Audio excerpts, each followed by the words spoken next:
नमस्कार दोस्तों, कैसे हैं आप लोग। जीडीसी नर्सिंग क्लासेज में आप सब लोगों का हार्दिक स्वागत है। आज बात करेंगे नए सेशन में जो हमारा रहने वाला है कम्युनिटी हेल्थ नर्सिंग से, जिसमें जो टॉपिक का नाम है एपिडेमियोलॉजी। जी हाँ, यहाँ से एग्ज़ाम में क्वेश्चन बनने की बड़ी संभावना है, चाहे एग्ज़ाम आपकी सेंट्रल गवर्नमेंट की हो, चाहे एग्ज़ाम स्टेट गवर्नमेंट की क्यों ना हो। CHO जैसी एग्ज़ाम में भी यहाँ से क्वेश्चन आते हैं एपिडेमियोलॉजी से। आज की क्लास में अपन पढ़ेंगे कि एपिडेमियोलॉजी कहाँ से स्टार्ट हुआ, पूरे वर्ड का मतलब क्या है, डेफिनेशन क्या है, क्या क्या इसके अंदर कंटेंट है, सारी चीज़ों के बारे में आपको बता के जाऊँगा। ठीक है, क्लास को स्टार्ट करने जा रहा हूँ और आप सब लोग क्लास में इन्वॉल्व हुए, अपने आप को जोड़िए क्लास के साथ, बेहतरीन कंटेंट के साथ पढ़िए और अपने आप को अच्छे मुकाम तक पहुँचाइए।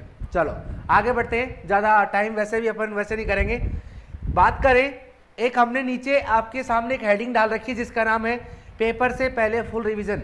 जी हाँ, चाहे पेपर किसी का भी हो, कोई भी एग्जाम का क्यों ना हो, हम उसी हिसाब से बात करने वाले हैं कि जो आपके अंदर इस टॉपिक को पढ़ाया जाएगा वो सारा का सारा हर एक एग्जाम के हिसाब से हेल्पफुल रहने वाला है। ठीक है, और रिवीजन भी हो जाएगा। जिन लोगों को पहले से इस टॉपिक को किन्होंने पढ़ा है उनका कुछ रिवीजन हो जाएगा और कुछ पॉइंट उनको नए देखने को मिलेंगे आज के सेशन में। स्टार्ट करने जा रहा हूं, चलो बढ़ते हैं आगे। जी हाँ, मैंने आपको एक बात बताई थी, चाहे एग्जाम कोई हो, आपकी RRB हो, चाहे DSSB हो, चाहे राजस्थान NRHM हो, बात करें CHO हो, GMCH हो, एनी कोई भी आपकी सेंट्रल एंड स्टेट गवर्नमेंट की एग्जाम हो, सारे एग्जाम पॉइंट से आपका इंपॉर्टेंट रहने वाला टॉपिक है जिस पे आज डिस्कस करने वाले हैं। थोड़ा आगे बढ़ते हैं चीज़ों को लेके। आज थ्योरी पढ़ेंगे और थ्योरी पढ़ने के लिए अपन स्लाइड पे चलते हैं और स्लाइड के अंदर थोड़ा सा बात करते हैं कि कहाँ से क्या स्टार्ट हुआ, एपिडेमियोलॉजी कहाँ से आया, कौन कौन लोगों ने इसके बारे में बात करी। चलो सबसे पहले स्टार्ट कर रहे हैं, टॉपिक का नाम है क्या रहने वाला भाई बताओ, एपिडेमियोलॉजी। इसका मतलब क्या होता है, सबसे पहले मेन पर्पज यही है, मतलब क्या इस टॉपिक का, क्या इसके अंदर जो आपका नाम लिखा हुआ है इसके अंदर क्या तीन चीजें छुपी हुई हैं जो कि आपको इसको अपन जो ही इसको एक्सप्लोर करेंगे तो आपको देखने को मिलेगा। ठीक है, सबसे पहले बात करें कि एपिडेमियोलॉजी का फादर ऑफ कौन है, बताओ भाई फादर कौन है एपिडेमियोलॉजी का। एक वर्ड आता है फादर कौन है एपिडेमियोलॉजी, फादर ऑफ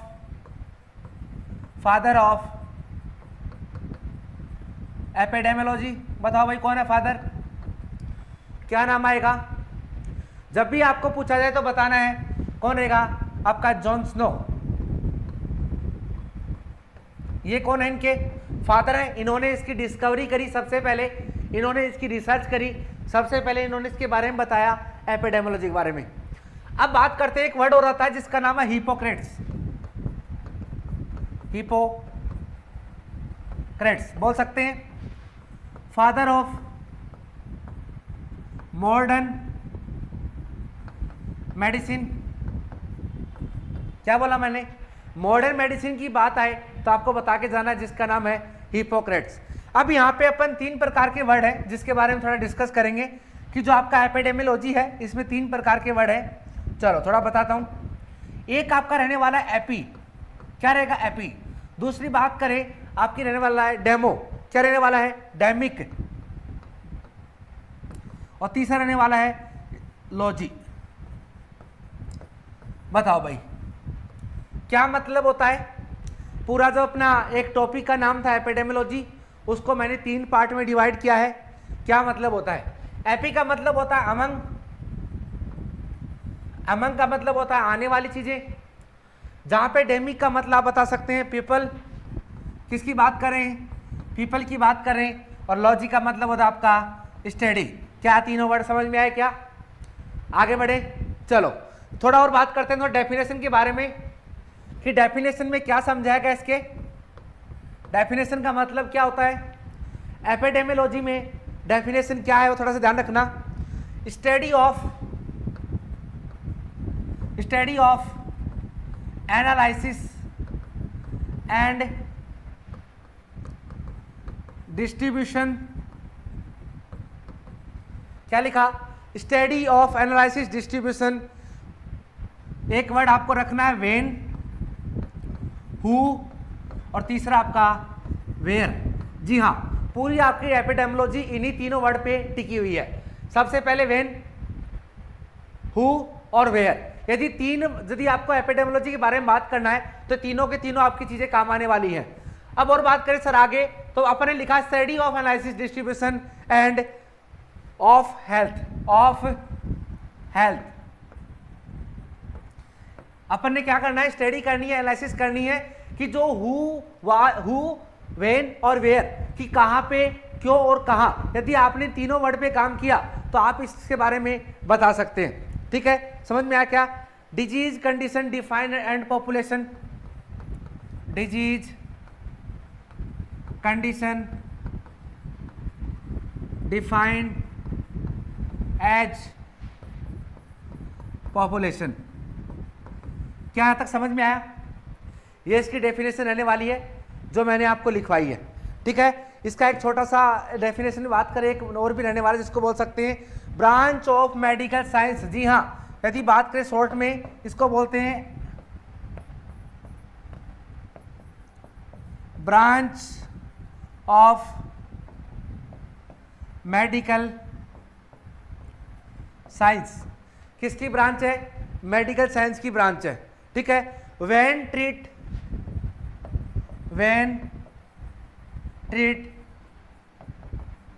एपिडेमिक, कोई भी एपिडेमिक एरिया के अंदर कोई डिजीज है, उस डिजीज को ट्रीट करने में आपकी एपिडेमियोलॉजिस्ट की जरूरत पड़ती है। जी हाँ, सारी चीजें बताऊंगा, एपिडेमियोलॉजी की जरूरत पड़ती है। और एपिडेमियोलॉजी में जब बात करें एंडेमिक जैसी स्थिति के अंदर जो आदमी इसको डिजीज को रिसर्च करेगा उसको बोलते हैं एपिडेमियोलॉजिस्ट। क्या यहां तक बात समझ में आई क्या? चलो अब थोड़ी सी बात करते हैं कि इसका एम क्या है, कहां यूज करते हैं। बात करें एम, जी हाँ, या फिर बोल सकते हैं कंसेप्ट। बताओ कहां पे इसका काम करते हैं, कहां इसको यूज करते हैं, क्या पर्पज है यूज करने का। सबसे पहले बोल सकते हैं एलिमिनेशन ऑफ एंडेमिक डिजीज। जो आपकी एंडेमिक डिजीज है, तीन प्रकार की एक बात होती है। पहला बोल सकते हैं पेंडेमिक, एंडेमिक और दूसरा एपिडेमिक और स्पोर्डिक। चार कंडीशन होती है, मैंने चारों के बारे में एक अलग से टॉपिक आएगा उसमें बताऊंगा। पेंडेमिक को बोलते हैं वर्ल्ड वाइड डिजीज। छोटा सा बता देता हूँ आपको, पेंडेमिक का मतलब होता है वर्ल्ड वाइड डिजीज, जैसे आपका कोविड-19। ठीक है, एपिडेमिक का मतलब होता है कि जैसे ये आपका एक एरिया है, इस एरिया के अंदर कोई बीमारी यहीं पे पाई गई, it is A epidemic, sorry endemic. क्या ये एंडेमिक है?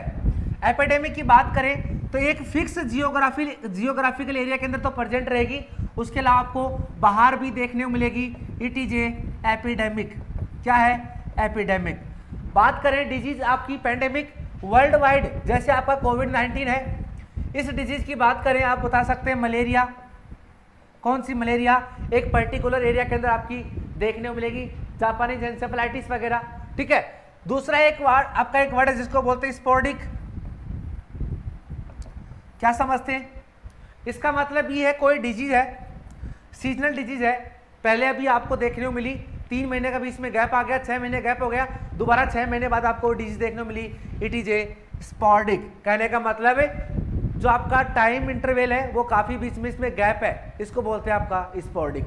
चारों वर्ड मैंने समझा दिया आपको अच्छे से। ठीक है, अब इधर आते हैं, लेकिन अपने को कहाँ करना है? एंडेमिक एरिया के अंदर पर क्या करना है? डिजीज को कंट्रोल करना। बात करें एलिमिनेशन मतलब अलग अलग करना है। क्या यहां तक बात समझ में आई क्या? ठीक है, promote the health, to promote the health. जी हाँ, हेल्थ को प्रमोट करने की बात आए तो भी आपको बताना है, ये भी इसका एम रहने वाला है। ठीक है, wellbeing of society and wellbeing of society and community. जी हाँ, क्या समझते हैं? छोटी छोटी लाइनें। इसका एक काम ये भी है कि आपके जो हेल्थ के प्रति अवेयरनेस करेंगे लोगों को, ठीक है, प्रमोट करेंगे स्वस्थ रहने के लिए, किसमें? सोसाइटी में, या फिर थोड़ी बात करें कम्युनिटी एरिया के अंदर। और बात करें बता सकते हैं प्रोवाइड द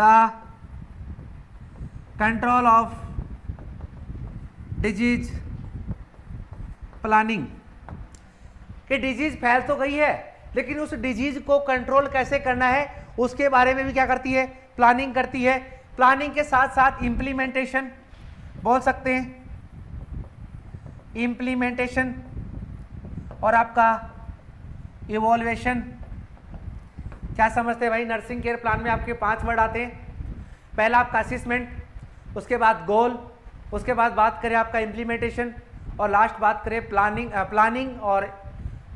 इम्प्लीमेंटेशन और लास्ट आपका इवोल्यूशन। नर्सिंग केयर प्लान जब भी बनता है कोई पेशेंट के रिगार्डिंग, सबसे पहले असेसमेंट में 2 प्रकार की चीज़ें होती हैं, सब्जेक्टिव डेटा और ऑब्जेक्टिव डेटा। पेशेंट यदि खुद बोल के बता पा रहा है it is A subjective data. Objective data जैसे आपने पेशेंट को असेस किया, देखा आपने पेशेंट के फेस पे क्या हो रहे हैं, पिंपल्स हो रहे हैं, रेडनेस हो रही है, स्वेलिंग हो रही है, it is a objective data. Second अपन ने बात करी पेशेंट को सीवियर पेन भी है, सीवियर पेन में अपन क्या करना है, गोल करना है या फिर डायग्नोसिस करना है। डायग्नोसिस में आपने क्या किया, आपने नर्सिंग केयर प्लान बनाया आपका पेन पे, तो आपको पेन मैनेजमेंट करना है पेशेंट का। तीसरी बात करें प्लानिंग, कैसे करना है, क्या अपने को यूज करना है, मेडिसिन मेथड यूज करना है बात करें आपका, या फिर थेरापेटिक मेथड यूज करना है, कौन सा आपको मेथड यूज करना है पेशेंट को पेन रिलीफ करने में। आपने अभी प्लानिंग करी है कि पेशेंट को ये दे देंगे, एनाल्जेसिक दे देंगे पेशेंट को, पेन किलर दे देंगे पेशेंट को, पोजीशन चेंज करा देंगे पेशेंट की ताकि पेन में रिलीफ हो। उसके बाद आपने इम्प्लीमेंट किया कि आपने कहा कि हमने मेडिसिन दे दी है मरीज को, हमने पेशेंट को एवरी 2 आवर्स के अंदर पोजीशन चेंज करने के लिए बोल दिया है। तो वो सारी की सारी चीज़ें जो बता रहा हूँ मैं आपकी, वो सारी की सारी चीज़ें यहाँ एपिडेमियोलॉजी के अंदर आपकी इंक्लूड होती है, यहाँ भी अपन उसको यूज करते हैं। कोई भी बीमारी हो अपन को, चाहे बीमारी छोटी हो चाहे बड़ी हो, बीमारी होती है, ठीक है। और उस बीमारी को ट्रीट करने के लिए सबसे पहले अपने पास प्लानिंग होनी चाहिए, सबसे पहले अपने पास उसके बारे में पता होना चाहिए क्या क्या सिम्टम बीमारी के क्या नहीं है। उसके बाद अपने को डायग्नोसिस करना है, क्या ये इस बीमारी का डायग्नोसिस है, जी हाँ। फिर अपने को क्या करना है, प्लानिंग करनी है, कैसे अपने को उसका ट्रीटमेंट करना है, इम्प्लीमेंट करना है कि आपने जो प्लानिंग सोची है उस प्लानिंग को आपने कैसे इम्प्लीमेंट किया है, और लास्ट में इवोल्यूशन करना है। आपने सारा ट्रीटमेंट कर दिया, उसके बाद आपको देखना है कि आपका रिजल्ट कितना बेहतर है। क्या बात समझ में आई यहाँ तक? चलो, ये सारी की सारी चीजें जो मैंने बताई हैं जो कि आपकी एपिडेमियोलॉजी से रहने वाली हैं। अब एक खास आपका क्वेश्चन आता है एपिडेमियोलॉजी से, और खास एक आपने देखा होगा एक ट्रायंगुलर शेप आता है, उसको 2 नाम से जाना जाता है, बोल सकते हैं एपिडेमियोलॉजी, एपिडेमियोलॉजी ट्राइड बोलते हैं, जो 3 लेयर 3 आपकी 3 ट्रायंगल बोल सकते हैं, 3 लाइन से आपका बना है, ठीक है। इसको या फिर एक वर्ड और यूज करते हैं जिसको बोल सकते हैं concept of epidemiology, concept of epidemiology. बताओ भाई, जब भी बात करें कैसा रहेगा हमारा ट्रायंगल, ये हमारा रहने वाला है, बात करें क्या, ट्रायंगुलर रहने वाला है, ठीक है। कोई भी डिजीज हो, मैं क्या बोल रहा हूं, कोई भी डिजीज हो, चाहे डिजीज छोटी हो चाहे डिजीज बड़ी हो, उस डिजीज को प्रेजेंट होने के लिए 3 चीजों की जरूरत होती है। It is A epidemiology triangle, या फिर बोल सकते हैं ट्राइड। जैसे पहले अपन बात करेंगे आपका रहने वाला एजेंट, क्या रहेगा, एजेंट रहने वाला है। दूसरी बात क्या आप बता सकते हैं, होस्ट है। और तीसरी बात करें आप बता सकते हैं इन्वायरमेंट, क्या रहेगा, इन्वायरमेंट। कोई भी डिजीज पैदा होने के लिए, कोई भी कम्युनिटी के अंदर कोई भी डिजीज हो, चाहे बीमारी छोटी हो चाहे बड़ी हो, उसको इन 3 कंपोनेंट से गुजरना पड़ेगा। जैसे बोलते हैं ना, पति के बिना पत्नी की जिंदगी अधूरी है और पत्नी के बिना पति की जिंदगी अधूरी है, सेम वही कंसेप्ट यहां लग रहा है। एजेंट के बिना इन्वायरमेंट का कोई काम नहीं है, और इन्वायरमेंट के बिना होस्ट का काम नहीं है, और होस्ट के बिना एजेंट का कोई काम नहीं है, ठीक है। इसमें ऐसा नहीं चलेगा कि तुम जाओ हम संभाल लेंगे, नहीं, ये आपका तीनों का कॉम्बिनेशन होगा, तीनों चीजें पाई जाएंगी, तभी आप बोल सकते हैं कि it is A epidemiology triangle, ठीक है। जब भी बात आए कि इसके अंदर, इसको मॉडल भी बोलते हैं, मॉडल नाम से भी आए तो भी आपको ये ध्यान रखना है, ठीक है। अब इसके अंदर क्या क्या चीज आती है, क्या क्या इंक्लूड है वो बताता हूं मैं। जब भी एजेंट की बात आए, क्या क्या एजेंट होने चाहिए, एजेंट आपके हो सकते हैं कौन से, बायोलॉजिकल,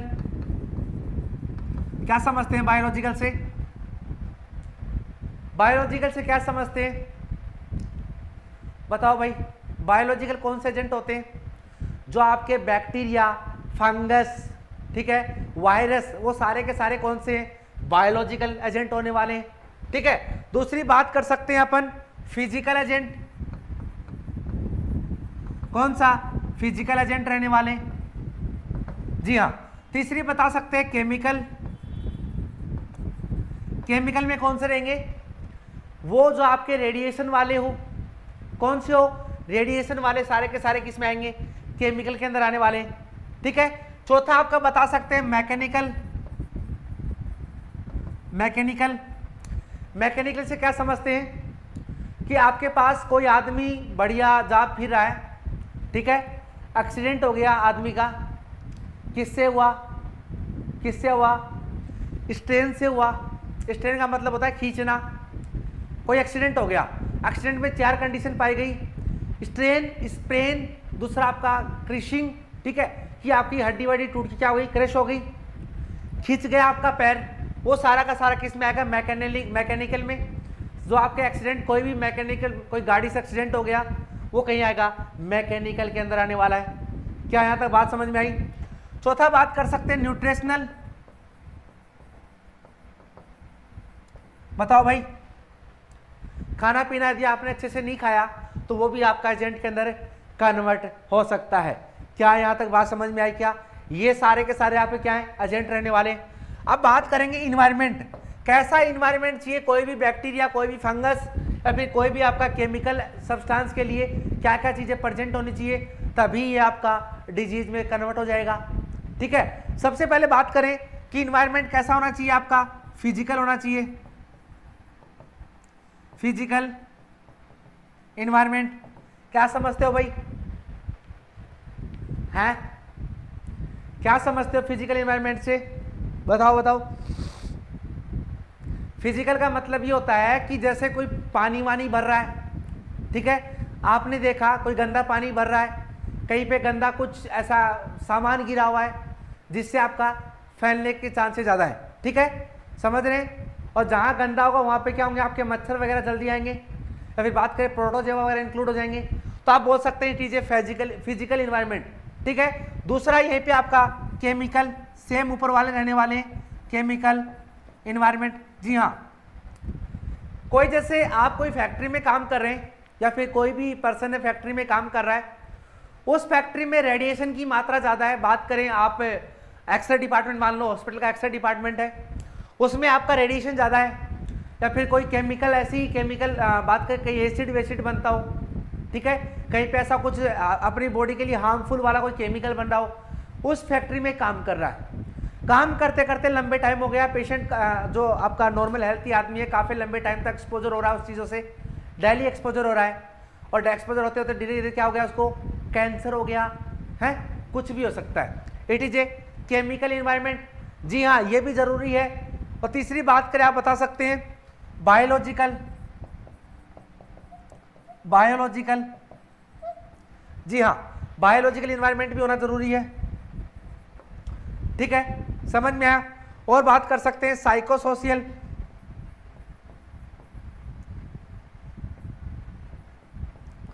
साइको सोशल क्या समझते हैं, कोई आदमी है उसको बिल्कुल भी नहीं पता, मेंटल वाली स्टेटस में है, ठीक है, और वो इस चीज़ से क्या हो गया, एक्सपोजर हो गया, उसको ना खाने का पता है, कुछ भी खा पी रहा है, समझ रहे हो ना।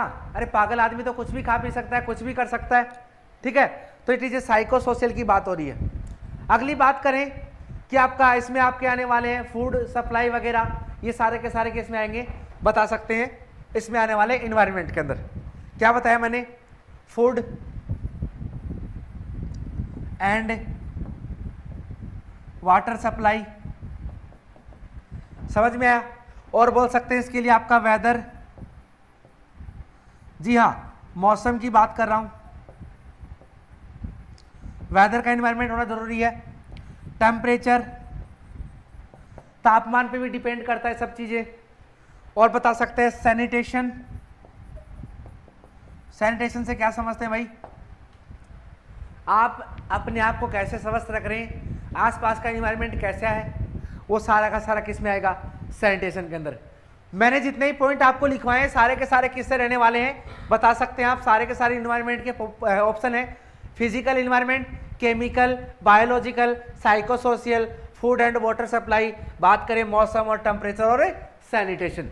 सारे के सारे पॉइंट किसके हैं? सारे के सारे पॉइंट आपके इन्वायरमेंट के। अब जो तीसरी बात करेंगे कि सर एक और बता के जाइए, किसकी बात हो रही है? होस्ट की। जी हाँ, थोड़ा होस्ट के बारे में बता के जा रहा हूं, लिख लेना भाई। होस्ट में क्या है, होस्ट के अंदर क्या क्या चीजें प्रेजेंट होनी चाहिए, इसको बोलते हैं लेवल ऑफ इम्यूनिटी बोला जाता है। इसकी बात कर रहा हूं भाई, ठीक है, ये अपन ने कंप्लीट कर दिया। इसको बोलते हैं लेवल ऑफ इम्यूनिटी। क्या बोलते हैं? Level of immunity. क्या दिख रहा है क्या? अच्छे से दिख रहा है क्या? लेवल ऑफ इम्यूनिटी बोला जाता है। इसमें आपका कौन कौन सा लेवल? पहला आप बोल सकते हैं सोशियो इकोनॉमिक स्टेटस, रहना सहना कैसा आपका, कैसे लोगों के साथ रह पा रहे हैं, गंजेड़ी पंजेड़ी या फिर नॉर्मल लोगों के साथ रह रहे हैं, खाना कैसे लोगों के साथ खा रहे हैं, वो सारा का सारा किस में आएगा?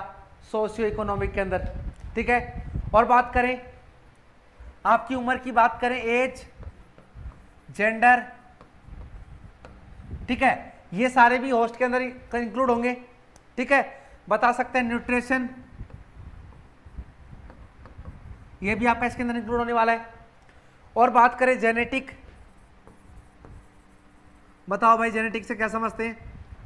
जेनेटिक की बात है, जन्मजात की बात हो रही है कि आपकी इम्यूनिटी पहले से ही लो है, समझ रहे हैं ना? जी हाँ, पहले से ही आपकी इम्यूनिटी क्या है? कमजोर है। तो आपकी सबसे ज़्यादा ताकत होनी चाहिए होस्ट में। यदि आपका होस्ट मजबूत है तो डिजीज से आप काफ़ी प्रिवेंट हो सकते हैं, अपने आप को काफ़ी बचा सकते हैं। तो जिसके लिए आपको ध्यान रखना है, सबसे ज़्यादा जो इंपॉर्टेंट इसके अंदर रहने वाला है वो है होस्ट।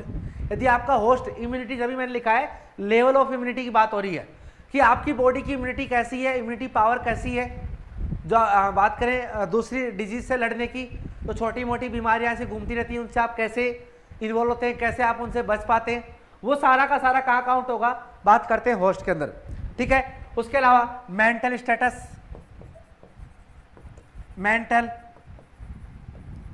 स्टेटस की बात हो रही है, ठीक है। किसकी बात हो रही है? मेंटल स्टेटस की। और बात करें आपकी नॉलेज, क्या समझ में आया? और लास्ट का आपका रहने वाला, ये सारे के सारे जो मैंने आपको बताए हैं मोड आपके एजेंट में ये रहने वाले हैं, और इन्वायरमेंट में रहने वाले हैं, और आपके होस्ट में वो रहने वाले हैं।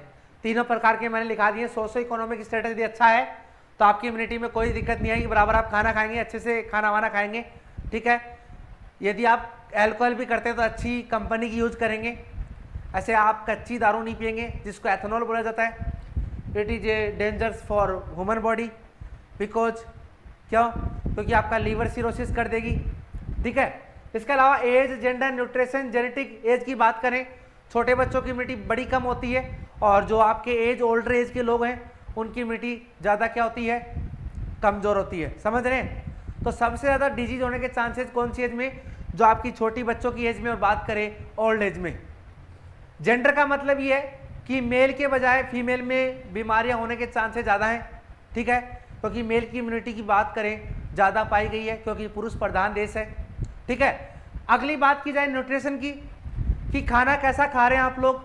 सबसे इंपॉर्टेंट ये है, मॉर्निंग में उठते आप क्या मट्ठी खा रहे हैं क्या आप? उसके अलावा आप तली बली चीज़ें खा रहे हैं क्या? नमकीन खा रहे हैं क्या? बिस्किट खा रहे हैं क्या? या फिर उठते ही आप प्रोटीन, बात करें स्प्राउट वगैरह खा रहे हैं? It is a nutritional status. Genetic की बात करें कि आप में पहले से आपके माता पिता की इम्यूनिटी कमज़ोर है, वो भी पहले से बीमार रहते हैं, तो वो भी आपका इस होस्ट में काउंट हो जाएगा। अगली बात करें मेंटल स्टेटस। इसका मतलब ये है कि आदमी को जब भी हेल्थ की बात आती है कि हेल्थ की डेफिनेशन क्या है, तो इसमें 4 प्रकार की चीज़ आती हैं आपकी: फिजिकल, मेंटल, सोशल और स्पिरिचुअल। यदि चारों कंडीशन सही है किसी आदमी की, तो उसको क्या माना जाता है? अच्छा माना जाता है, उसकी हेल्थ क्या है? सही है। तो मेंटल का भी यहीं पे यह हाल है कि आप कि अपने माइंड को कितना पॉजिटिव रखते हैं कोई काम करने में। यदि आप डिप्रेशन में चले गए तो वो भी आपको बीमारी का शिकार बना सकता है। अगला लिख रखा है मैंने नॉलेज, कि आपको पता होना चाहिए। पुअर नॉलेज है खाने पीने की, रहने की, सैनिटेशन की, ठीक है। तो ये सारी की सारी चीजें आपकी रहने वाली किससे, जो मैंने बताया होस्ट से। क्या यहां तक समझ में आया? क्या यहां तक समझ में आया क्या? चलो आगे बढ़े, थोड़ा आगे बढ़ते हैं और मैं थोड़ा सा आपको और आगे लेके चलता हूं इस टॉपिक के अंदर और क्या रहने वाला है। आजकल एग्जाम में पूछा जाता है, एक नया वर्ड यूज किया है जिसका नाम बोलते हैं advance model. Advance model of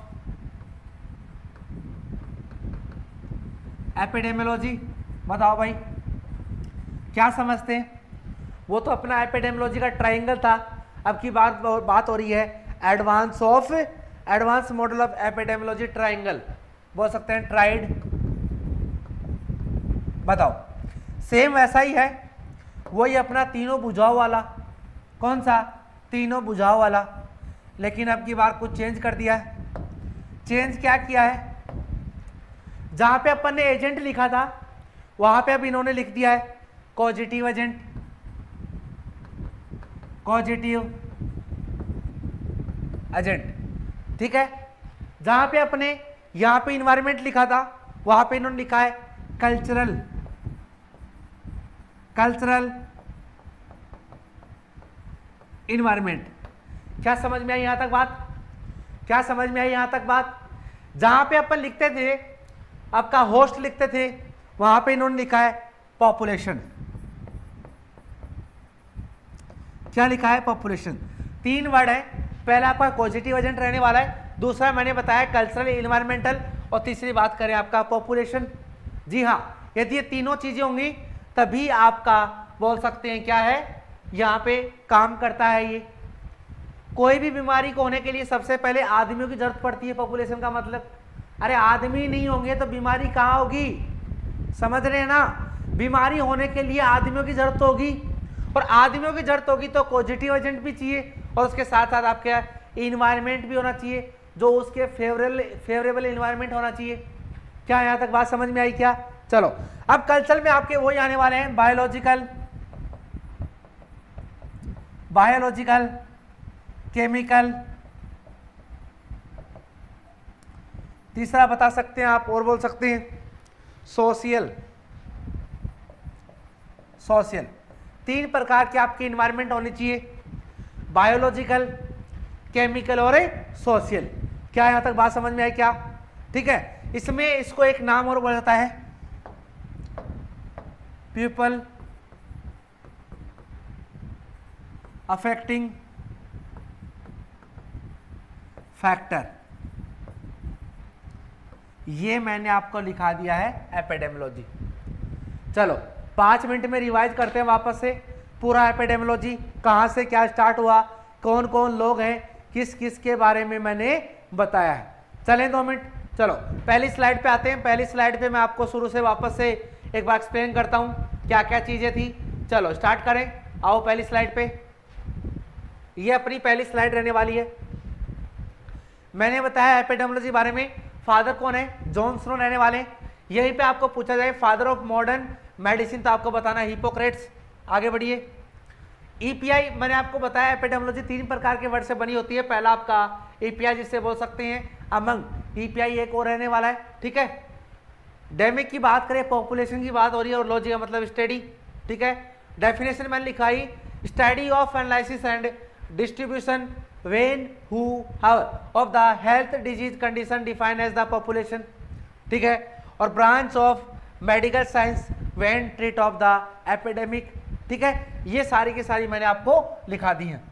आगे बात करें इसका काम क्या है, इसका एम क्या है, इसका कंसेप्ट क्या है, तो आपको बताना है ये आपकी डिजीज को क्या करता है? एलिमिनेशन करता है, ठीक है। जो आपकी एंडेमिक डिजीज होती है उनको क्या करते हैं? एलिमिनेशन करते हैं। इसके अलावा आपके प्रमोट करते हैं हेल्थ को, कि आपकी हेल्थ क्या रहे, सही रहे।